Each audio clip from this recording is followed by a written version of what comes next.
Hello, salut, bonsoir à toutes, bonsoir à tous, bonjour, bon appétit, je ne sais pas ce que vous faites, je ne sais pas où vous êtes, je suis contente, je suis heureuse que vous soyez en train de me regarder, je me sens privilégiée. Alors, pour les 10 minutes d'aujourd'hui, je vais vous raconter une petite histoire qui, je l'espère, va aider plus d'un. Nous allons parler d'un sujet, je ne sais pas comment le qualifier. Nous allons parler des relations ambiguës. Mhm. Les relations ambiguës. Vous voyez, non? Les relations qui font comme le corps du serpent. Ça ondule comme ça, là. On ne sait pas où ça va, on ne sait pas ce que ça fait. Alors, avant de rentrer dans le vif du sujet, je vais vous faire un petit témoignage qui me concerne parce que je me suis retrouvée dans la situation il y a plusieurs années. À l'époque, j'étais beaucoup plus jeune, j'étais naïve, j'étais fragile, j'étais vulnérable. Et je ne vais pas dire que cette personne en a profité parce que, comme on le dit couramment, les gens blessés s'attirent entre eux. Donc, je pense que c'est un peu ce qui s'est passé. Donc, à l'époque, mes parents étaient en train de se faire la guerre, de se déchirer, un divorce qui n'en finissait plus, des disputes, des réconciliations, des accalmies. C'était un peu la pagaille, c'était un peu n'importe quoi. Et moi, je me retrouve dans un contexte où je vis à l'étranger, je suis à l'étranger pour faire mes études. Et donc, je rencontre ce garçon à l'église qui faisait figure de grand frère, de protecteur. Et à vrai dire, je ne sais pas comment est-ce que la relation a dégénéré. Vraiment, c'était compliqué. Bon, bref, je vous raconte. Alors donc, il était l'un des responsables de la jeunesse de l'église que je fréquentais à l'époque. Et donc, dans le cadre de nos activités, on va dire, il faisait un peu le tour des maisons pour voir où est-ce que les jeunes vivaient, comment ils s'en sortaient et tout ça. Donc, moi, je vivais avec une autre sœur. Et donc, il était venu chez nous pour voir comment on vit et tout ça. Et donc, il y a une affinité. Je sais même pas. Vraiment, les choses bizarres, hein. Quand je pense à ça aujourd'hui, ça m'avait fait comme. Vraiment. Ou c'est l'ignorance, ou c'est la bêtise, je ne sais pas. Bon, je vais vous raconter aussi, hein, vous aussi vous allez me dire. Donc, il y a eu des affinités qui se sont créées entre... Enfin, on était trois. Donc, la sœur avec laquelle j'habitais, et puis lui. Donc, on a commencé à se rendre visite, on a commencé à partager, à échanger, à causer. Vous savez, les choses des jeunes, on parlait de tout et de n'importe quoi. Et il m'a donné un petit nom. Bon, au départ, ça n'avait pas attiré mon attention plus que ça. Mais c'est l'autre sœur qui me disait, ah, mais je pense qu'il est intéressé parce que vraiment, jusqu'à ce qu'il t'ait donné un petit nom et tout ça. Bon, à l'époque, moi, j'étais vraiment une ombre, hein. J'étais un, qu'on appelle ça, un zombie. J'étais un zombie. Donc, pas vraiment intéressée par la chose. Je sais que j'étais pas prête, j'étais mal à l'aise dans ma peau, mal à l'aise dans mon corps. Mais le frère, il a commencé à m'écrire des SMS. À l'époque, il n'y avait pas les réseaux sociaux, c'était parce que c'était aujourd'hui, il n'y avait pas WhatsApp. Des SMS pratiquement tous les soirs pour me souhaiter bonne nuit, m'envoyer des versets, m'envoyer des compliments. Et puis, c'est devenu un peu comme un rituel. Donc, après, il arrivait qu'on échange par SMS, parfois jusque tard dans la nuit. Et bien que vraiment, j'étais pas dans les meilleures dispositions, vous voyez, pour entrer dans une relation, je me suis emballée. Donc, on a commencé à s'échanger les livres qu'on aime, les musiques qu'on aime écouter, les CD. Je lui ai fait une compile. Ah ouais, je lui ai fait une compile de gospel, hein, de gospel, parce qu'on était déjà en Christ, c'est pas ce que vous croyez. Je lui ai fait une compile, donc vraiment, c'était une relation bizarre. Parce que aucun de nous ne s'était jamais déclaré, aucun de nous ne s'était jamais avoué. Mais en même temps, vous voyez, c'était pas une relation simple d'amitié. C'était pas une relation amoureuse, mais c'était pas une relation d'amitié simple. Il y avait un flou artistique qui entourait, qui entourait la relation. Je lui faisais des gâteaux, je lui faisais des crêpes que j'emmenais chez lui. Ses frères et sœurs me connaissaient, sa mère m'appréciait. Et pourtant, j'avais eu des signes, hein. J'avais eu des signes parce que ça ne se passait pas au Cameroun, mon pays d'origine, ça se passait dans son pays à lui. Et une fois, alors qu'on avait une discussion, on devait avoir une réunion de la jeunesse et je lui demandais s'il allait être présent et il a dénigré en fait la réunion pour dire ah, bof, vos choses des enfants là, vraiment. Et moi à l'époque, la jeunesse c'était ma passion quoi, c'est-à-dire que j'étais broke, j'étais dévastée et tout ça. Mais assister à la réunion de la jeunesse, c'était vraiment les moments qui m'apportaient la joie. Donc ça m'a fait tiquer et le Saint-Esprit a attiré mon attention là-dessus parce que moi j'étais déjà entré dans le scénario genre bon, pour le moment il ne s'est pas déclaré, il n'a rien dit mais il est en train de venir, il est en train d'observer, il prend l'élan et tout ça. Et ce jour-là quand je suis rentrée, je me suis dit mince, si on n'a pas, si sur ce point-là seulement, on n'a pas, enfin c'est pas un centre d'intérêt commun, ça va poser problème. Ça va poser problème parce que pour moi, c'était ma passion, c'était la chose dans laquelle pardon, j'investissais le clair de mon temps. Donc, si lui, il n'était pas intéressé, non seulement il n'était pas intéressé, mais en plus de ça, il dénigrait la chose. Donc, c'était comme un signal d'alarme très fort que le Saint-Esprit, bon, à l'époque, on n'était pas très proche, le Saint-Esprit et moi, mais aujourd'hui, avec le recul, je reconnais que c'est lui qui essayait de me faire sortir du coma, quoi, du brouillard. Mais j'ai balayé du revers de la main. Je me suis dit, ouais, non, mais c'est pas grave, machin. Et puis après, il y a eu une deuxième chose.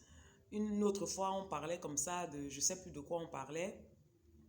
Et il dit, enfin, on était en train de parler des différences entre, je me souviens, on parlait des différences entre les différences entre les pays, les cultures et tout ça. Je lui racontais un peu comment ça se passe chez moi, qui suis camerounaise.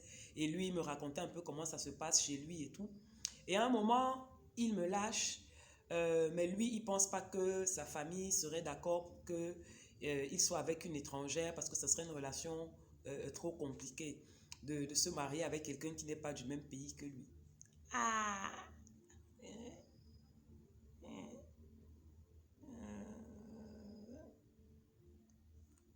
Malgré tout ça là, Périssa ne s'est pas réveillée du coma. Donc j'étais à fond dans la chose. À un moment, c'est-à-dire, j'avais tout mis, j'avais mis tous les organes, sauf le cerveau. J'avais mis le cœur, le foie, les intestins, les poumons. Mais le cerveau, lui, j'avais éteint extinction des feux. Le cerveau était éteint.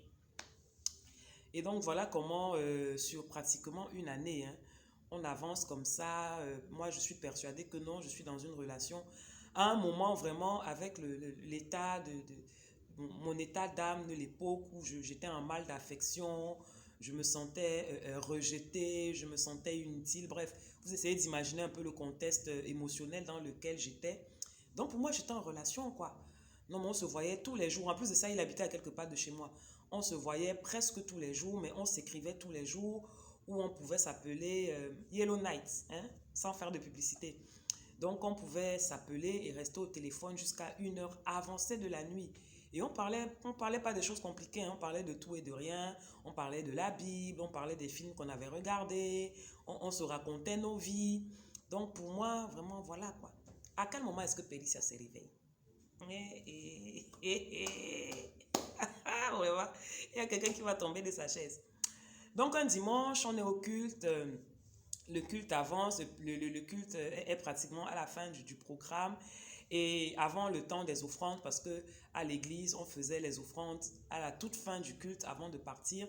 Avant les offrandes, donc le modérateur monte pour faire les annonces et on dit voilà, il y a un frère qui va doter, il y a un frère qui a doté sa fiancée hier samedi et qui va se marier dans 2 semaines. Et donc, on commence par appeler la fiancée. Bon, nous, on est là, les jeunes. On crie, waya, waya, wouh, wouh, gloire à Dieu, gloire à Dieu, gloire à Dieu, félicitations, sister, machin. On fait du boucan, on fait du boucan. La sœur s'avance, elle monte sur l'estrade. Puis on dit, voilà, donc elle s'est fiancée avec le frère un tel. Et c'était le frère. Ah, ah. Je suis calée comme ça.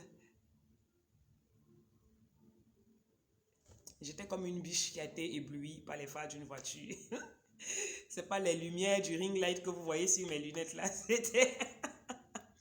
Donc c'est comme ça que ça s'est passé. Je suis tombée, mais vraiment, c'est comme si on me jetait d'un gratte-ciel. Ça a été la catastrophe.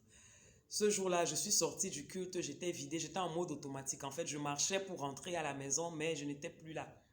Et le Seigneur m'a fait grâce parce que j'avais une maman qui m'avait prise comme sa fille. Et donc, elle avait une fille qui était qui est toujours aujourd'hui l'une de mes super meilleures amies. Donc, je me suis rendue là-bas pour essayer de... Et puis, j'ai raconté. Et personne n'en revenait, quoi. Tout le monde était scié, tout le monde était étonné. Et, la sœur qui pensait que, voilà, qui m'avait dit non, mais lâche-toi, il est intéressé et tout ça. Elle-même, elle était... tout le monde était... Donc, voilà mon expérience de la relation ambiguë. La grâce que j'ai, c'est que même avant de connaître le Saint-Esprit, je suis quelqu'un qui... comment je peux dire ça? Je passe rapidement à autre chose. Je ne suis pas quelqu'un, surtout quand c'est des situations difficiles, je ne reste pas dessus. C'est un mode de défense. Je sais pas si c'est une bonne façon de faire, mais en règle générale, quand quelque chose m'a fait mal ou quand j'ai connu un échec, je le plie en, ben, tu vois, en 10, en truc. Tu vois, quand tu as une large feuille, là, tu plies, tu plies, tu plies. Ça devient un petit papier comme ça, là. Et puis tu mets ça dans un coin et puis tu passes à autre chose. Et donc, à l'époque, c'est ce que j'ai fait. Beaucoup de gens pensaient que j'allais être effondré longtemps, que j'allais... non, ça n'a pas été le cas. Je m'en suis plutôt bien remise. Ce qui m'a choqué par contre, c'est que de ce jour-là, le gars, il a arrêté complètement de m'écrire. Il a arrêté complètement de m'appeler. C'est-à-dire, ça n'a pas été progressif. Ça n'a pas été du genre, bon, tu comprends, maintenant je suis fiancée, donc à cause de ça, il va falloir, il va... Non, mais en fait, il entretenait, je sais pas, j'étais sa relation parallèle, je sais même pas ce que c'est, je sais même pas ce que j'étais. Donc, il a coupé les ponts comme ça. Pic! Et je me suis retrouvée seule. Je l'ai bien vécu quand même à l'époque, avec l'accompagnement de cette maman dont je vous parlais, de mes amis et tout ça. J'en avais pas parlé à quelqu'un d'autre autour de moi. Et puis avec l'aide du Saint-Esprit, en moins de 10 jours, hein, j'étais remise sur pied. Mais je sais que ce n'est pas le cas de tout le monde et je sais qu'il y a beaucoup de personnes, que ce soit des frères, que ce soit des sœurs, qui se retrouvent souvent dans ce genre de situation. Donc aujourd'hui, je veux simplement dire à quelqu'un d'être vigilant et de faire attention. Je veux d'abord tout particulièrement m'adresser aux sœurs. Tant que le gars ne t'a pas dit ouvertement en français facile, je veux te fréquenter, tu m'intéresses, tu me plais, je veux qu'on entame une relation pour voir où ça peut nous conduire. Ne te fais pas des films. Parce que nous les sœurs là vraiment on est des spécialistes. Il suffit qu'il te sourie, il te salue par ton prénom parce que vous êtes 400 dans l'église, 500 dans l'église. Et tu, ah bon, il connaît mon prénom. Et puis qu'ensuite, je sais pas, il t'invite à prendre une glace, ça y est, c'est fini. Tu as déjà calé la date du mariage, tu as choisi la robe, tu as choisi la salle de cérémonie, le menu, les filles d'honneur. Toi, tu es déjà même vraiment parti en lune de miel. Tu as choisi le quartier où vous allez vivre la maison et tout ça. Nous, les sœurs, c'est comme ça qu'on fonctionne. Mais vraiment, il faut, la Bible dit que garde ton cœur plus que toute autre chose. C'est de lui que viennent les sources de la vie. Donc, il faut protéger son cœur par rapport à cela et ne pas laisser ses émotions aller dans tous les sens parce qu'il y a un garçon qui nous rôde de tout. Je te donne même l'autorisation de l'interpeller et de lui dire, frère, bro, qu'est-ce que tu veux? J'ai constaté que depuis un certain temps, tu es là, tu traînes, qu'est-ce que tu veux? Parle clairement, c'est quoi ton problème? Et pour les garçons, parce que je n'ai pas envie de dire malheureusement, mais il arrive souvent aussi que nous les femmes, on fasse notre maligne quoi. Tu tournes autour du frère, tu pavanes, tu fais les manières, tu roules des mécaniques, tu fais des yeux un genre, tu viens, tu secoues ton corps un genre. Et puis le frère, il se sent bipé, il se sent bipé. Et le jour, il vient, tu lui dis, ah non, non, non, hein, hey, vraiment frère, frère Calepin. À ce moment-là, tu as pu te dire frère Calepin pour qu'il sache bien sa place de frère. Donc vraiment pour nous les bros aussi, avant d'aller vers une sœur, peu importe la façon dont elle se comporte, avant d'aller vers une sœur, rapprochons-nous d'un aîné, rapprochons-nous d'un responsable spirituel pour s'enquérir de la situation et pour recevoir les conseils qu'il faut pour bien gérer ça. Donc les relations ambiguës, stop, arrêtons ça. Souvent, dans les départements et tout ça, on se retrouve entre frères et sœurs, il y a des affinités qui se créent, mais il est bon de toujours définir un cadre.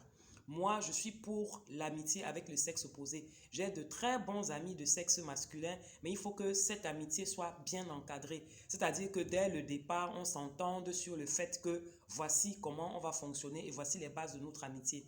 Bien entendu, la relation peut évoluer vers plus, mais ça, c'est pas le sujet, c'est pas le sujet hein, du coin de Périssia d'aujourd'hui. Peut-être pour une prochaine vidéo, je vous dirai comment est-ce qu'il faut gérer ça. Mais au départ, il faudrait qu'on sache où est-ce qu'on va. Parce que la Bible déclare que deux hommes ne marchent pas ensemble sans en avoir discuté, sans l'avoir décidé, sans s'être entendus. Je suis en train de paraphraser pour que ce soit bien clair. Donc, il faut poser des cadres pour que la relation ne dévie pas, pour que la relation ne devienne pas autre chose. Voilà. Donc aujourd'hui, j'ai un peu débordé les 10 minutes habituelles, mais je pense que c'était nécessaire pour vous faire comprendre le message que je voulais passer sur les relations ambiguës. J'espère que ça a aidé quelqu'un, j'espère que ça vous a fait rire, que ça a détendu l'atmosphère, que ça a encouragé quelqu'un qui était dans cette situation, que ça a réveillé une soeur ou un frère qui se trouve dans cette situation pour dire non, pour dire stop et pour changer les choses. Pour finir, je veux citer ce passage de Cantique 2, verset 7 qui dit de ne pas réveiller l'amour avant qu'il ne le veuille. Il faut être extrêmement vigilant sur la gestion de ses émotions et de ses sentiments. Ça ne sert à rien de se jeter à corps perdu dans certaines relations alors que ce n'est pas le cadre. Donc, avant d'entrer dans une relation amoureuse, ça doit vraiment être une entente entre les deux parties. On doit s'être vu pour se dire, voilà, on se plaît et on va cheminer ensemble pour voir ce que ça peut donner. La finalité étant d'aboutir au mariage et non de flirter. C'est toujours bien de définir des cadres précis aux relations que nous engageons pour éviter de se retrouver coiffé au poteau ou avoir pris un râteau à la fin. Voilà, c'est tout pour le coin de Périssia d'aujourd'hui. Gardons nos cœurs, gardons nos cœurs, gardons nos cœurs.